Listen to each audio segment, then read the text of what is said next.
Juan de Antonio Madrid, CEO y fundador de Cabify. Bueno, hola a todos, un placer estar aquí. Encantado de pasar este ratito con vosotros. Igual, antes de empezar con la presentación, creo que teníamos un vídeo donde mostrábamos qué es Cabify, por si alguno no lo conoce.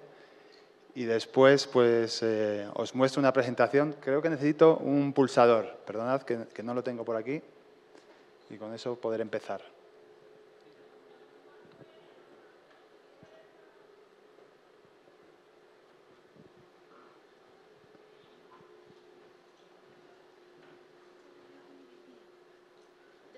Muchas gracias.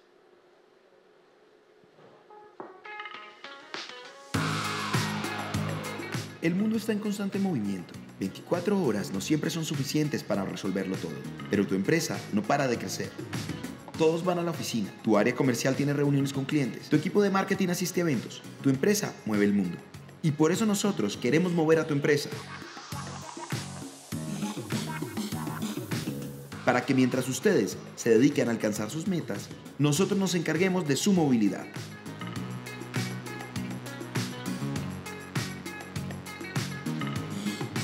En una sola plataforma fácil de usar, encontrarás informes detallados de los viajes y recibirás una factura mensual consolidada que te permitirá pasar de la informalidad del gasto a la gestión centralizada y organizada de tu presupuesto de transporte.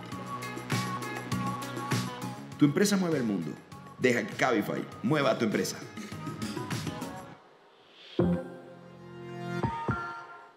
Muchas gracias. Bueno, pues con esta presentación pretendemos explicaros un poco más lo que hacemos en Cabify y acercaroslo a lo que significa para todos vosotros, ¿no? Igual debería empezar presentándome yo. Soy Juan de Antonio. Como mi atuendo muestra, pues fundador. Hay que llevar, si eres fundador, tienes que llevar camiseta y chaqueta de esta de sport. Queda raro si vienes con traje. O sea, yo me pongo el traje cuando salgo de aquí. Yo me meto en mi casa, me pongo el traje, voy a los eventos, me pongo camiseta para que de verdad resulta creíble que soy fundador. De una compañía tecnológica que busca un impacto positivo en nuestras ciudades. Somos una compañía que hemos cumplido 10 años en Latinoamérica, 7 en Colombia, y que tenemos el propósito de estar aquí mucho más. Y queremos contaros pues, qué es lo que buscamos, ¿no? con nuestras operaciones. Y para esto pues, os voy a dar un paso atrás pues, al año 2009. Yo siendo español y pasando mucho tiempo en Latinoamérica y teniendo muchos amigos de distintos países, tengo que sufrir como me hacen todo tipo de bromas porque decimos, no sé, ratón en lugar de mouse, ¿no? Y ya lo llevan al extremo y me dicen, a ver, Juan, saca el inteligentófono. Y yo ya, pues antes de los inteligentófonos, que en España decimos ratón, pero no decimos inteligentófono, decimos smartphones, pues había una cosa que era el teléfono móvil y que por diferencia, pues bueno, ahora lo llamamos teléfono tonto, ¿no? Dumb phone. Entonces, con esos teléfonos que podías jugar con el Nokia al Snake y a esas cosas, ya se generaban un montón de datos sobre la movilidad, tantísimos datos que superaban a toda la investigación que se había hecho anteriormente de movilidad de las ciudades, ¿no? Esto es un hito, y esto lo hacían cada día. Cada día de datos con uno de esos teléfonos, en 2009, generaba más datos de movilidad de las ciudades que todo el historial que había anteriormente. Fijaos lo bestia que es esto, ¿no? Y esto igual es más fácil visualizarlo en una imagen. En esta imagen se muestra cómo los puntos donde un pasajero de Cabify se sube o se baja del coche durante unos minutos van dibujando el mapa de la ciudad. Esta es una ciudad real, no sé si alguno la conoce, es una ciudad muy cercana para mí, es Madrid. Ahí tenéis el Parque del Retiro y la M30, pero esto tangibiliza, hace ver de alguna forma cómo los datos construyen una ciudad, ¿vale? Y en este caso es la ciudad de Madrid. Este ejercicio pues, lo podemos hacer con más ciudades. Aquí aparecen otras 2 ciudades, yo creo que alguna de estas os sonará un poco más. A la izquierda tenemos Buenos Aires y a la derecha tenemos Bogotá. Fijaos cómo esos datos pintan un Waze, si queréis, pintan la ciudad constantemente, ¿vale? Esto lo venimos haciendo desde el inicio de nuestras operaciones. Vamos generando información sobre lo que ocurre en la ciudad, vamos generando muchos datos y con esos datos podemos hacer cosas. Y la cantidad de datos que generamos continúa creciendo. En esta imagen veis cómo una ciudad como Lima iba generando datos con un sistema antiguo que teníamos en febrero de 2020 y cómo cambiamos a un sistema que generaba 3 veces más datos por segundo. Veis que hay como una mayor intensidad de colores, ¿no? Se están pintando más puntos en esa ciudad. Así que esto no es algo estático, es algo en lo que continuamos avanzando. ¿Y para qué sirven todos estos datos? Son muchísimos. O sea, por segundo estamos recibiendo más de 200.000 puntos geolocalizados de cada una de estas ciudades. Con esta información se pueden hacer muchísimas cosas. Y nosotros creemos que esas cosas tienen que merecer la pena, tienen que cambiar nuestras vidas, tienen que mejorar nuestras vidas. El uso de los datos, el uso de la tecnología tiene que hacernos vivir mejor. Cabify es una capa de datos, es una capa de bytes que pintamos por encima de la infraestructura de la ciudad, por encima del Transmilenio, por encima de los vehículos particulares y que nos ayuda a hacer que esa infraestructura real sea más eficiente. Gracias a esos datos conseguimos que la ciudad funcione mejor y, por lo tanto, vivamos mejor. Y os voy a hablar de cómo lo estamos consiguiendo, ¿vale? Este es uno de los problemas que queremos resolver. Igual es el más obvio.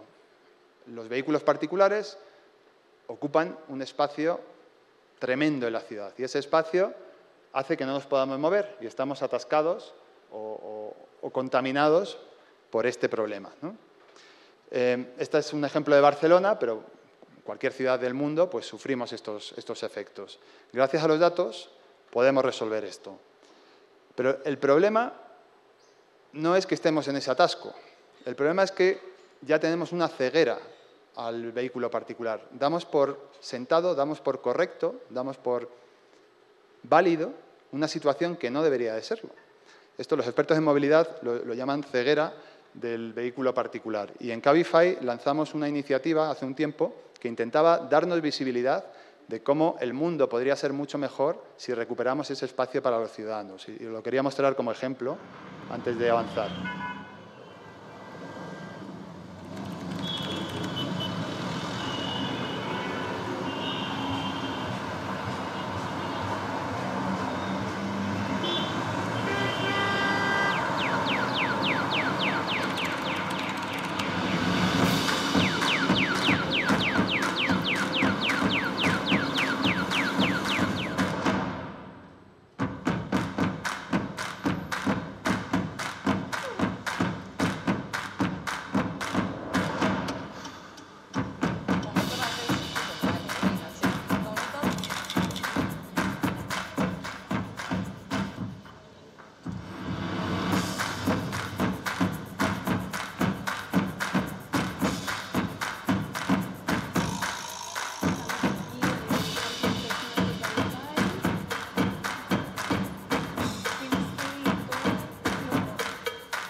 Bueno, en este vídeo, por supuesto, ya que hacíamos la iniciativa, fuimos a grabar imágenes y llevábamos a gente de Cabify ahí, pues por si no venía nadie, que hiciera uso del banco, y había alguno que era de Cabify, pero había muchos otros que no eran de Cabify, era gente que iba ahí, veía el banco y decía, mira qué bien, aquí me siento, hago esto, y lo lamentable es cómo finaliza el vídeo, ¿no? Todavía viene un coche que estaba acostumbrado a aparcar ahí o a tener ese espacio disponible, intentando, arrimando ahí el culete, ¿no?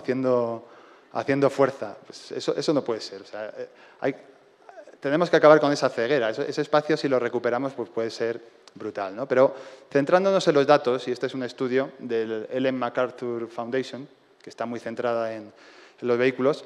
Oye, el vehículo particular tiene su espacio, pero igual está ocupando demasiado. Y está ocupando demasiado porque es altamente ineficiente. O sea, genera problemas derivados de, oye, el tiempo que está ocupado, el tiempo que está siendo productivo en comparación con el tiempo que está ocupando espacio, ¿no? Tan solo el 5% del tiempo, y quedaos con ese dato, el 5% del tiempo está transportando a alguien, siendo productivo. El resto del tiempo o está buscando un sitio para aparcar, o atascado, o aparcado. Entonces, eso es altamente ineficiente.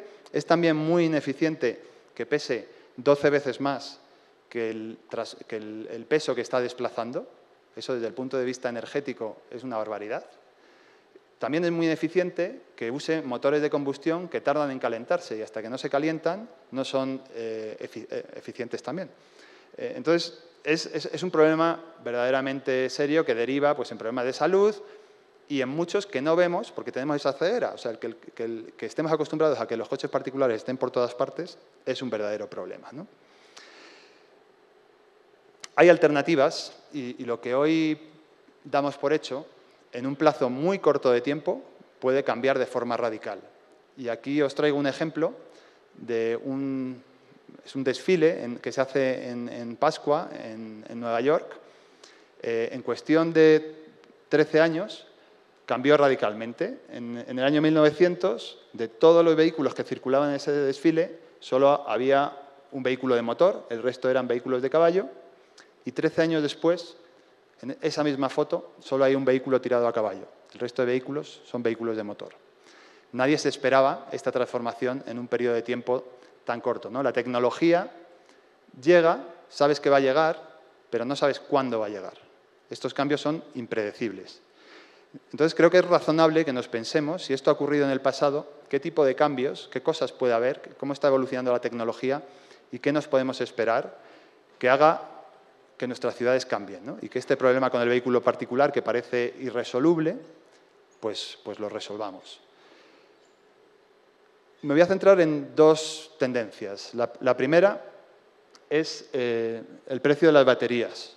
Si hablamos de que queremos electrificar, descarbonizar nuestras ciudades, electrificar los vehículos, el combustible se almacena en esas baterías, eran muy caras y hoy no lo son tanto. Está decreciendo el precio de forma brutal.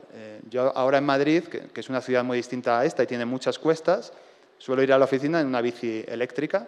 Eso hace 20 años iba en una bici normal, sudaba un montón, llegaba ahí oliendo mal a los sitios, no era digno, ¿no?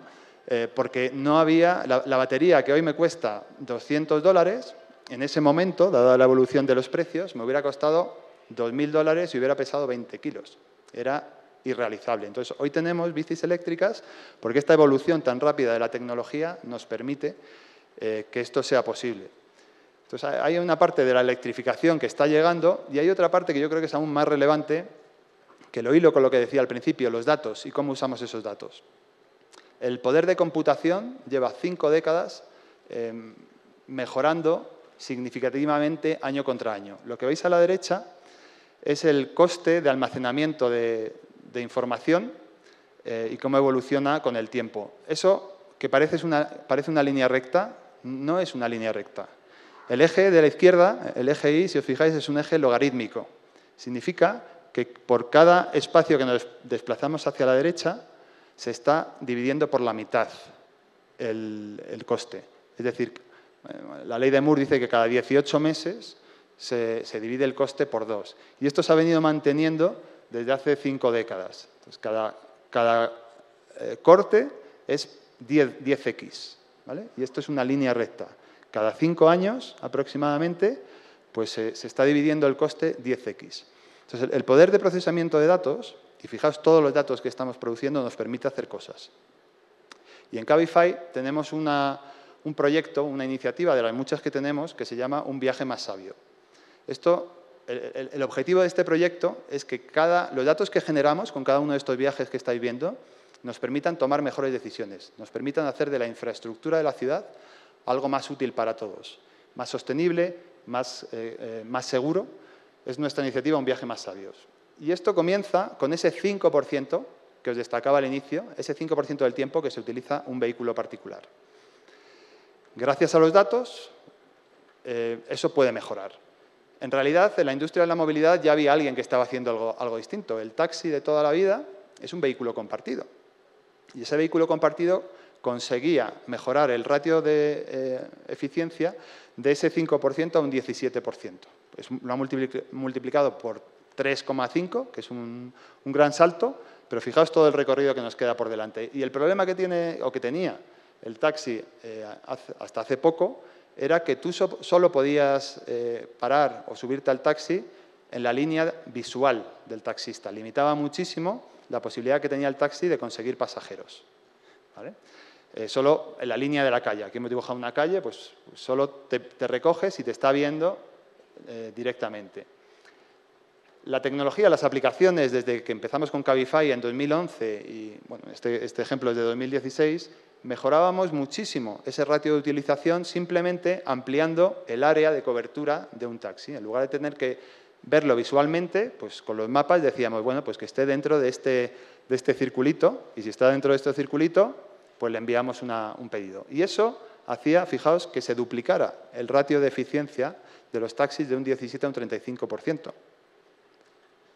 que es magnífico, ¿no? Pero no nos quedamos ahí, seguimos analizando datos y vemos, oye, ¿qué más está ocurriendo aquí? Otro valor que trajo esto es que en áreas despobladas o en áreas donde no había tanta densidad, de repente los taxis podían trabajar.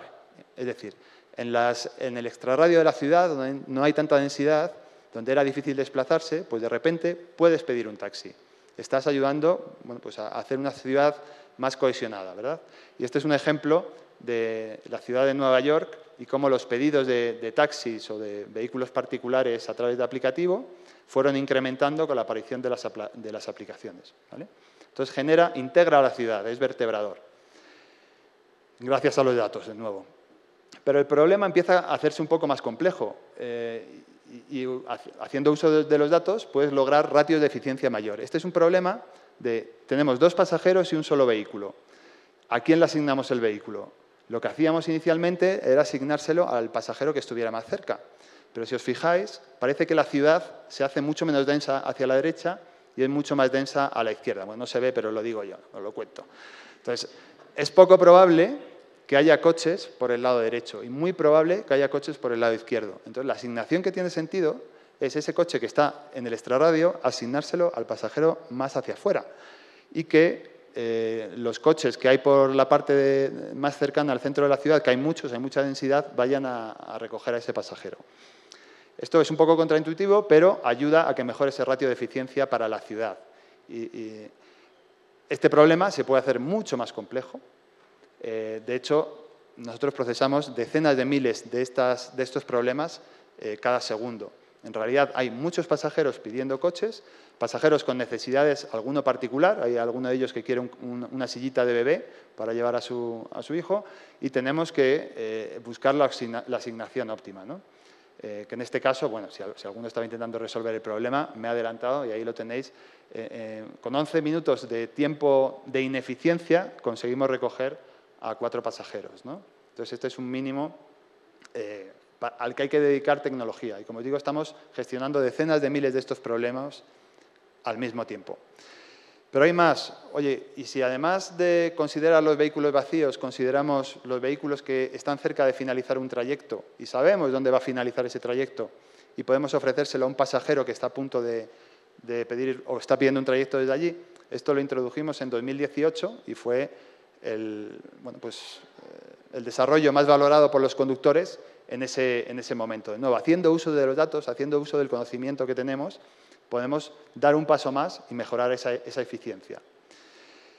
Y ya si nos vamos a 2019, reconocemos que esos círculos perfectos que dibujábamos, esas circunferencias perfectas que dibujábamos, no eran reales, porque en la ciudad no vuelas como si no hubiera calles y edificios. En la ciudad te desplazas por calles y hay calles que son más rápidas que otras. Entonces empezamos a dibujar isocronas. A partir de un punto, ¿qué línea de puntos te une o a qué puntos puedes llegar en el mismo tiempo? En 5 minutos o en 10 minutos, ¿no? Y no se parece a un círculo. va siguiendo las líneas de las calles, ¿no? Esto continúa haciéndote mejorar la eficiencia, pero exige un procesamiento de datos bestial. Y un par de años después dijimos, bueno, es que las isócronas igual no tenemos que configurarlos nosotros. Tenemos tantísimos datos de lo que pasa en la ciudad que podemos predecir en cualquier momento del día a dónde puede llegar en 5 minutos y a dónde puede llegar en 10 minutos. Y esto lo podemos hacer decenas de miles de veces para cada uno de los usuarios que está pidiendo un trayecto en cada segundo. A lo largo del día, las isócronas, y hay pintada la azul de 6 minutos y la roja de 12 minutos en la ciudad de Madrid, como veis, se amplían y se reducen en función del tráfico de la ciudad. Respiran como la ciudad, es como un pulso, el pulso de la ciudad, ¿verdad? Entonces, es muy distinto desde dónde puede venir a buscarte un conductor en un momento o en otro. Todo esto nos lleva a decir, muy bien, estamos llegando a unos ratios de optimización muy elevados, ¿qué más podemos hacer con la tecnología? ¿Cómo podemos mejorar el impacto en las ciudades? Oye, pues también, aparte de personas, se mueven paquetes. Esto durante la pandemia se convirtió en algo muy relevante para nosotros. Pusimos los mismos vehículos que movían personas pues a mover paquetes, porque los paquetes se mueven normalmente a distintas horas del día y ayudaba a continuar aumentando esa eficiencia. Hacemos muchas más cosas. En 2021 también recomendamos a los conductores, en base a ese historial de datos, oye, si no tienes un pasajero, dirígete a este punto, que muy probablemente consigas un pasajero. Y todo esto nos lleva, volviendo a esa gráfica inicial, a pasar de un 5% de utilización del vehículo a un 51%. Esto es, transportando a alguien de un sitio a otro sitio, ¿vale? Fijaos que hemos multiplicado por más de 10 la utilización de ese vehículo particular. La verdad es que es brutal, y todo esto es gracias a los datos, pero hay que reconocer que estamos muy lejos de donde queremos estar. Llevamos aquí 10 años, 7 años en Bogotá, y somos conscientes de que queda mucho más. No sabemos cuánto más, como os mostraba con esa foto del desfile de Nueva York, pero la realidad sigue siendo que la mayor parte de los trayectos dentro de la ciudad se hacen con vehículos particulares. Y las aplicaciones como la nuestra solo representamos el 2% de los trayectos actualmente. Todo el cambio está por venir y tenemos que seguir trabajando para lograr transformar este pastel. Y esto no lo podemos hacer solos. Desde Cabify pensamos que hay que sumar opciones para el ciudadano. Sin duda, el modo de transporte preferencial debería ser el modo activo, en el que caminamos, nos desplazamos caminando o vamos en una bicicleta. Y eso debería estar complementado por las soluciones de transporte masivo o colectivos de pasajero, como el Transmilenio, ¿no? En Cabify estamos haciendo avances en ambas direcciones. Esa capa de datos que habéis visto que nos lleva a mejorar la utilización del vehículo particular del 5 al 51%, imaginaos si empezamos a aplicárselo a todos estos modos de transporte. Por orden de preferencia, el siguiente nivel deberían de ser pues, vehículos que no son tuyos, pero que tú alquilas por minutos. En Cabify pues, tenemos motos eléctricas, patinetes eléctricos, bicis eléctricos, no en todas las ciudades, pero son soluciones, incluso coches eléctricos a los que te subes y conduces tú, son soluciones que siguen siendo un complemento a estas dos. Y ya, por encima de eso, o sea, no la prioridad número 1, pues el vehículo con conductor que todos conocéis de Cabify. Os he hablado de transporte de paquetería. Creemos que vehículos eléctricos de transporte de mercancía, como ya tenemos, y bicis de transporte de paquetes también eléctricas, como ya tenemos, pueden ayudar a descongestionar el centro de las ciudades. Pensad que 80 personas vayan a un centro comercial en su coche puede ser sustituido por una furgoneta eléctrica que hace un reparto de 80 paquetes, ¿vale? Siempre habrá un espacio para el vehículo particular, pero no debería de ser el primero. Está después de todas estas opciones.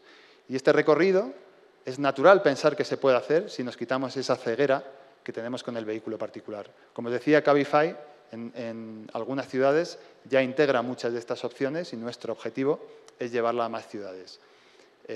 Nuestro objetivo es llevar este reto de un viaje más sabios que nos ha permitido mejorar la eficiencia del vehículo compartido, del vehículo con conductor, a la multimovilidad y así continuar transformando nuestras ciudades.